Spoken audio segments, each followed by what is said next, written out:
Samajwadi party ने किया है। कुछ तो काम कर लिया होगा बीजेपी ने, तभी तो वोट मिल रहा है सर। या फिर जनादेश का अपमान कर देंगे आप, ये वोट है ही नहीं बीजेपी का। और ये बात तो आप कह रहे हैं, मैं तो आपसे कहना चाहता हूं कि आपके सारे चैनल जब क्षेत्र में जाते थे और जनता से उसकी आवाज उसकी पूछते रहे, तो जो खुल के जब एग्जिट पोल सामने आया सर, जब एग्जिट पोल सामने आया उसके बाद अचानक से स्वर बदल गए अखिलेश यादव के। नहीं तो वो तो 3 से 4 राउंड तक यही जिक्र कर रहे थे कि 4 राउंड के बाद तुम्हारी सरकार बन गई। वो और उनके साथ जयंत चौधरी साहब इतने आश्वस्त थे, वो इतने कॉन्फिडेंट थे। आश्वस्त इसलिए थे कि आप लोगों के जो चैनलों में जाके लाइव किया है और जो जनता अपने मुंह से बोल रही है, सामने माइक के आ करके कह रही है कि नहीं इस बार समाजवादी पार्टी की सरकार, इस बार समाजवादी पार्टी की सरकार, तो उस पर भरोसा था जनता के ऊपर। चलिए लौट रहा हूं, इस बीच एक बड़ी जानकारी, कैप्टन अमरिंदर सिंह पटियाला सीट से हार गए। ये बहुत बड़ी खबर पंजाब से, जहां पर कैप्टन कांग्रेस पार्टी के, कैप्टन पंजाब के यानी कि मुखिया रह चुके हैं अमरिंदर सिंह, वो चुनावी मैदान में उतरे। हालांकि एक नई पार्टी उन्होंने बनाई, कांग्रेस पार्टी को छोड़ दिया, यहां सिरे से नकार दिया। पटियाला में आवाम ने उनको, उन्हीं के क्षेत्र में उनको हरा दिया है।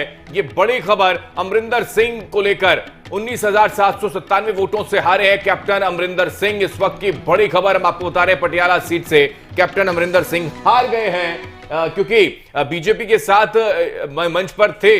देश के जो प्रधानमंत्री हैं, कई मंच पर रैलियों पे वो उस वक्त मौजूद थे।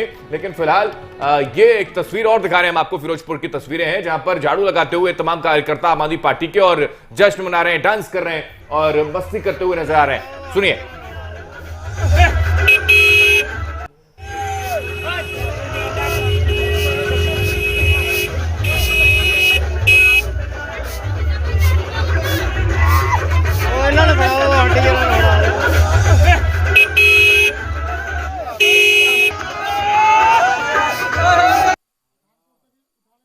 जीते हैं। और अब ये एक तस्वीर है जहां पर अरविंद केजरीवाल और भगवंत मान जो है वो मिले और विक्ट्री का साइन उन्होंने दिखाया। जाहिर सी बात है कि जब 90 तक सीटें पहुंच जा रही हैं तो जाहिर है कि आपकी सरकार बन रही है। इस्तीफे की बात हो रही है चन्नी के, और हो सकता है कुछ देर में ये जानकारी सामने आ भी जाए। लेकिन फिलहाल ये तस्वीर बहुत अहम है क्योंकि 2017 में इसको लेकर ही पशुपेश की स्थिति में थे कि प्रोजेक्ट किया जाए सीएम कैंडिडेट के तौर पर किसी को या फिर नहीं।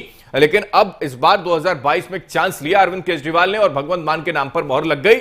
वो अलग बात है कि दिल्ली मॉडल को अपना लिया। इसी पर हम लगातार मेहमान बने हुए हैं। दीपक जी, आपसे इसका मैं कमेंट कर लूं कि क्या ये भगवंत मान के नाम पर मोहर लगाई या फिर दिल्ली मॉडल पर मोहर लगाई, या एंटी इनकम्बेंसी का फायदा हो गया और कांग्रेस पार्टी के डैमेज से फायदा हो गया?